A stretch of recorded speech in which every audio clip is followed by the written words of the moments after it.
We all have messages we want to share with people. And sometimes we think that the best way to do it is just by telling people exactly what to do and how to do it. But that may not be the best way, because people act on stories. They want to know why they're doing something. And the way to do that is to write a business fable book. And today, you're going to learn how to write those kinds of business fable books to build your business and get your message across. Hi, I'm Dan Janal. I'm a book coach, developmental editor, and ghostwriter. And no matter where you are in the writing process, I can help you. Check out our information and our free resources at writeyourbookinaflash.com. Now, let's get started. Our guest today is Donn King, the author of The Way of the 3-Year-Old Why. Did I say that correctly? Is that The Way of... Okay. Way of the 3-Year-Old Why. That's okay. Correct. And it's not going to be published until the end of September, early October. That's when this will appear. Okay. Yeah. Great. Our guest today is Donn King, the author of Way of the 3-Year-Old Why, a fable book that I'm sure you're going to want to know more about and the values that it espoused. Welcome, Donn. Thank you, Dan. It's a pleasure to be on here with you to talk about writing. Great. Why did you decide to write this book in the first place? Well, and that's a good question. It was a way for me to get back to the things that are most important to me. I have figured out that writing really is core to who I am. I had about a 10-year period where I wasn't writing because of challenges with my daughter, which we'll talk about in just a bit. But I thought that I wasn't writing because I was depressed. I figured out that I was depressed because I wasn't writing. And as I thought about what's most important to me, I realized, we've just come through this pandemic thing. We've heard of the Great Resignation. I don't think it's the Great Resignation. I think it's the Great Reassessment. As people figured out life is short, you don't want to waste it doing things that don't matter. Some of them quit, some of them started businesses, some of them recommitted to what they'd been doing. They realized that it really was important to them. So I wrote Way of the 3-Year-Old Why as a way of helping people figure out what truly matters to them, and to do it through the process of a story. As you mentioned in starting out, humans have always made sense of their experience through storytelling. And so story is our best way of making sense of things. Fantastic. Let's dive deeper. I started, as I told you before, I started as a writer over 50 years ago, but most of what I have written has been short form. And the last book I wrote was like 15 years ago. So the whole industry has changed since then. Sure has. For many of those years, probably the last 20 years, I thought of myself as more of a speaker than a writer. So like, I was a speaker who writes. I was writing blog posts for content marketing, that sort of thing. So I'm shifting back to my first love of being a writer who speaks. And so why the writing thing? What I have remembered is being able to put your ideas into writing. You focus them far more yourself. It truly makes you more of an expert, because you have to, in order to put it in writing, you have to think through it. And the whole process of working with a developmental editor, they're going to ask you questions, where you're going to sharpen things up. You don't realize the things that you're being fuzzy on. And does that sound helpful? Yeah, that really does. In fact, I'm working on a book now with a chapter on tax advantages for life insurance policies. And the author gave me was like the tip of the iceberg, and I had to do some research, and it's like, oh man, this is like, how does this affect your Roth IRA? And should you do this instead? And what about this tax liability? And it's like, you could go long and deep or shallow, all depending on what the author really wants to accomplish. But yeah, a developmental editor will definitely take it to the next level, whereas the author, they know what they know, they know what they don't know what they don't know. Right, right. Well, and And let me ask you this, another thing that would be helpful, I think, to most clients, knowing it and being able to put it in a form that is engaging to a reader are two different things. You know, you're not just putting information out there. If it's just information, there's this little thing called the internet that, you know, why should I buy the book if it's just for the information? You're getting a particular point of view. You're getting experience. You're getting a unique filtering that you don't get just from going out on the internet and searching it. So is that accurate in terms of what you're doing with helping with the writing? It's not just here's the information about Roth IRAs. Here's how to make Roth IRAs not make you go, dear God, shoot me now. You know? yeah. In fact, that pretty much was the story about how I worked on my first business fable book with a doctor who was writing a book about telemedicine. This is before COVID, before anyone knew what telemedicine really was. So he sent me an outline of, what telemedicine is and all the ramifications, the pros and cons, things to watch out for. I mean, a nice 3-page document. But of course, it was a new thing. So I went on the internet to look and see what was out there to learn more about it. And sure enough, I found variations on his theme, on his outline. And I said, if we put this into a book, there's no real benefit because you can find any of this stuff online. So he said, what can we do? And I said, well, why don't we turn this into a business fable? Why don't we start off with a character who lost her health insurance and now she has to find a new provider and she's learning all about these telemedicine advantages and disadvantages. And she said, hey, that's great. And because, there's a natural enemy with medicine. There's the big bad insurance company that denies all your claims. So we built that in, and it turned into a lot of fun. And how he monetized that was as an expert witness in telemedicine cases. Okay. So it's one thing to have a book to get new clients, which is what many people do. It's another thing to build your credibility so that you're the person selected in an expert witness case or some other scenario. So that really worked out well. Yeah. That makes a lot of sense. And I mean, my contention is no matter what it is that you're trying to, I don't know that I'd put it like this if we were live, but if you're trying to persuade somebody, people don't make decisions based on logic. They make decisions based on emotion. They justify decisions based on logic. So you have to have good, solid information. But that emotional component that good writing can bring to it is what leads people to do something. At the root of the word emotion is the word motion. There is no motion without emotion. Okay. Right. So, where the tie-in then could be on, why I'm coming back to this book, the whole idea of the way of the 3-year-old why is figuring out what's important to you. And we're doing that through telling Dan Roberts' story. So Donn, tell me about your book. Why did you write it, and what rules or tips do you have for writing a business fable to get that emotion into your book? Well, one of the first things that I would say about business fables in particular, and I'll go with that first, and we'll come back to why did I write the book.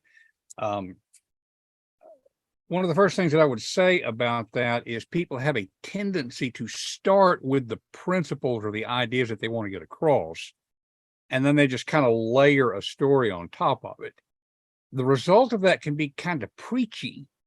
And I don't think that's as effective as just writing a straight out information book. You take a book like The Go-Giver or Said the Lady with the Blue Hair, whatever, any of these business fables, Who Moved My Cheese, Richest Man in Babylon, all of these kind of business fables, they're just good stories to begin with. And so the story has to be engaging in order for it to be something better than just putting out a straight information book. Like with Way of the 3-Year-Old Why, I've got 5 look-fors that we talk about, how to figure out what it is that is truly important to you. Now, we could just list those out. It would be perfectly fine like that. But by putting a story with it, you start to care about the characters. You want to know what happens next. I decided to write this one with a bit of a mystery character. The wise mentor, we're not quite sure who she is, so there's a reveal, at some point.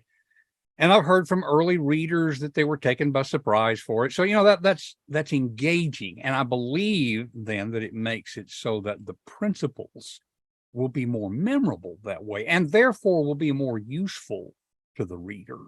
Does that make sense? Yeah, so I guess in the chicken, which comes first, the chicken or the egg? You'd say that the principles come first. That's the underlying structure of the book. Then how do we make it sound interesting and fascinating so that people really care? I always refer back to that great philosopher, Mary Poppins, who said, a spoonful of sugar makes the medicine go down. Yeah. And the medicine, of course, are your 3 rules or the 10 principles, or the meat that we want people to follow and the action we want them to take. But the stories is the sugar that says, oh, now I get it. Now I realize why this is important, and I want to do this too, so my team will succeed, or I will improve, or life will become good. So it's a marriage of those two, and you have to find the right story. And of course, we know there's the hero story, there's, all sorts of different formats for stories. So you can pick I think Aristotle said there are only 7 stories. Yeah, and it depends on who you're reading. I've got a book over here that has 25 basic plots, but they all work out to be the human interest, the connection. People that we care about. It is kind of a chicken or egg question. I tend to think when the writing start with a good story, and of course the idea of whatever the plot is. I can't remember who it was that said it. I do remember he said it in 1897. The way that you do a story that people care about is you take a character, you get him up a tree, and then you throw rocks at him. In other words, there's something at stake. There's something that people care about the outcome. So I would start with the principles, but then immediately go, okay, who's the characters here? What's the story? What's the challenge? What's at stake? What does the lead character have to lose? And then how will my principles help that character manage that situation? Because the people who are reading our books, they have challenges, they have problems they're trying to solve. Very well put. I'm curious.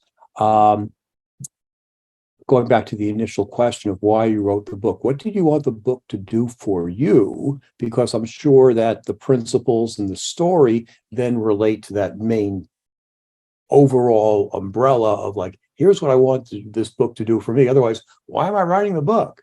So exactly. How did that start? Tell us about that process. Well, and I have to be honest, I started out, as we said earlier, over 50 years ago, I started out as a writer. So I learned really early in the newspaper business, there were 2 kinds of people. There were people who loved the language, loved putting words together, and to them, doing research was just a necessary thing they had to do in order to be able to write about it. And then there were people who liked to find out stuff, investigative reporters, people like that. For them, the writing was the necessity. What they really wanted to do was to investigate. And I very quickly figured out I was that first kind. I love putting words together. Whether that's a good thing or not, I don't know. I could have been one of those people who said, I'll write anything. I'll speak about anything. And we know from a business standpoint that that's not good. You need to focus. So what I've done for years is the confidence cultivator. I work with professionals and leaders who want to communicate confidently so they can gain impact and increase their business and build their careers and all that sort of thing. So where the book fits into that, the idea of the 3-year-old why, I've got a podcast of my own, which is called The Alignment Show. And the tagline for that is live your values to value your life. And I've realized that's everything that I've done for the last several years. I enjoy speaking. I enjoy writing. But honestly, I get more of a charge out of helping other people to discover their unique message and figure out how to communicate it effectively. So that's where the idea of the book fits in. Now, what led me to write? This is personal, Dan, okay, but this is the context in which it occurred. We have a severely disabled daughter, and she messes with my schedule a lot, as you can imagine. It got to be hard for me to do speaking gigs because I couldn't be dependable. I never knew when she would wind up in the hospital. She's been hospitalized 35 times in her life. Mm. And so I thought I had about a 10-year spell there where I wasn't doing much writing. And I thought that I wasn't writing because I was depressed. I can't tell you what got me started on writing this book for sure. It was part of connecting with people like Jeff West, but I started fiddling with it. And to make a longer story shorter, what I figured out is it wasn't that I was not writing because I was depressed. I was depressed because I wasn't writing. Mm-hmm. Writing is my thing. And so as we talk about, I'm pointing the wrong places, we talk about figuring out what's important to you. What are your values? And that's all values means, it's what is important to you. That's what I need to be doing. I need to be writing. Now, I'm not suggesting that this is the cure for everybody out there who deals with depression. Okay. Certainly not that writing is the cure. For some people, writing is a real chore. And that's where people like you come in to help people get their message across effectively. But I think creativity is just a part of what it is to be human. There are creative plumbers. There are creative, whatever you want to name, problem solving. There's something that makes your heart sing.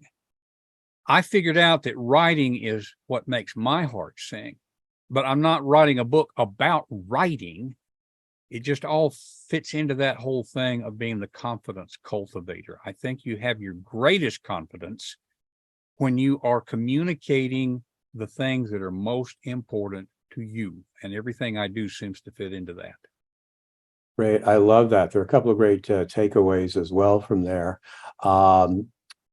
I know that a lot of people write memoirs as a way of dealing with their demons or their history or their angst or just to overcome their issues. And they may not care if anyone ever reads that, or they may write it because they think it will inspire other people to, if I did this, then you can too, which is really cool. And a lot of speakers do that. Another point about creativity. Yeah. One of my early clients owned a multi-million-dollar HVAC company in Ohio, and heating, ventilating, air conditioning. So he was a scientist, really. I mean, he'd go into this home and figure out like, oh, this off the shelf piece of equipment won't work in this home that's too old. We're going to have to do this, that, or the other thing, and uses creativity. And he used his creativity to basically build a multi-million-dollar business. And he wanted to write a book to help other HVAC people build their businesses because they're really, really smart. Technically, they're scientists.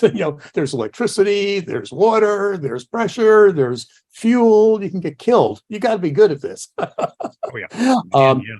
But to run a business, hiring, firing, collecting, it's a whole different skill set.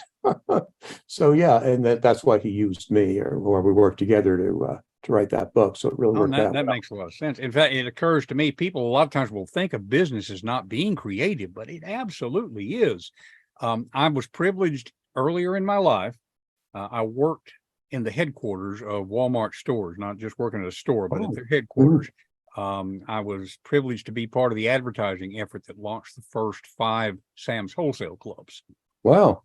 And at the time, Sam Walton was still alive. I'm not saying I was big buddies with him, but I had the opportunity to talk to him on 5 or 6 different occasions. And it impressed me. For one thing, he lived in a house that would fit in any suburban neighborhood. He was not impressed by flash. Okay. His office was slightly bigger than everybody else's, but that's because they used it as a conference room all the time. And he told me one time, at the time, he was the richest man I think in the world, but certainly in America. And he told me one time that as far as he was concerned, money was just a good way of keeping score. He figured if they were making money, they were serving people's needs. If they weren't making money, then he took a step back to see where are we failing to take care of people. But he didn't seem to care about the money itself. Now, you know, where that fits in with what we're talking about right here, the value for him, I think, was not the making money. It truly was in serving. When he served and when his companies served, then it's, as Bob Berg talks about, it's like the thunder to the lightning. Okay, it's the effect from something else. So bringing that back into the writing a book, I mean, if you can pull your stuff together and put it in book form and not just share the information, I mean, bring yourself to it. You have a unique perspective. You have unique experience. You have a unique set of opinions. Support those opinions, certainly. Tell your story, whether you're doing a fable about somebody else or whether it's your own story. That's the one thing people can't just go look up on the internet. The most important factor in that is you and what you bring to it. And then to bring somebody like a Dan, and I hope I'm saying your last name correct, Dan Janal. Really good. That's really close. Okay. Yeah. I wasn't sure. I've seen it in print and I thought, okay, I'm not sure I know how to pronounce it. That's where a Dan Janal comes into it to say, okay, I've got the core of your message here. Let me help you to put it in a form that's going to make, not just communicate information, that's going to make an impact on people. My contention is in speaking in particular, it's not about getting the words right. It's about giving the words impact. Now, when you have it in set form like writing is, then you got to get the words right too. But the main thing is to give the words impact. Otherwise, why should anybody even read it? Very good. Let me ask you two more questions as we wrap up here. Number one, I'm curious from a technical writing point of view, if it's your story that you're telling people and it's a business fable, do you use your name and I as the person? Are you the hero of the story? Are you the mentor of the story? Or do you make it completely about fictional characters? Okay, good question. Viewpoint, as you know, is always a question that you ask, because if you're writing, let's just say you're writing a piece of fiction. We're not even talking about a business fable here. If you're writing in first person, you have a limited point of view, but then you can also get a different kind of emotional punch. With Way of the 3-Year-Old Why, I'm very clear not the foreword, copyright page, you know, where you have all the stuff about disclaimers and that sort of thing. Right. Yeah. Okay. We're very clear. This is not an autobiographical book. At the same time, I drew on our personal experiences a lot. So I used some of the stuff, like, for instance, the stuff about the disabled daughter. Dan Roberts has a disabled daughter. I never had a mysterious mentor like Dan does. Dan's wife has certain physical challenges. So does my wife.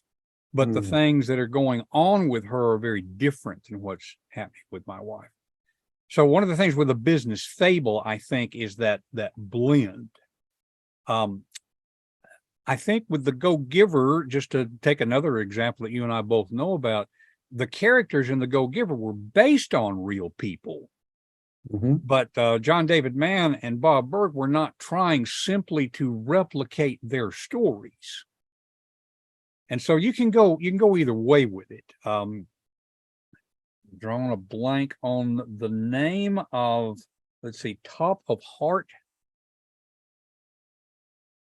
Oh, this is somebody else who's in our community. He just released a book where he tells his own story about having been ultimately a crack addict and how he got past that. So the first half of the book is the background, true story, real story kind of stuff. So there's nothing fictionalized about it. But then he takes that and uses that for the second half of the book about, here are the principles by which I was able to turn that around, and by which you can do something similar. You don't have to be a crack addict first. I hope that's not a job requirement. Exactly.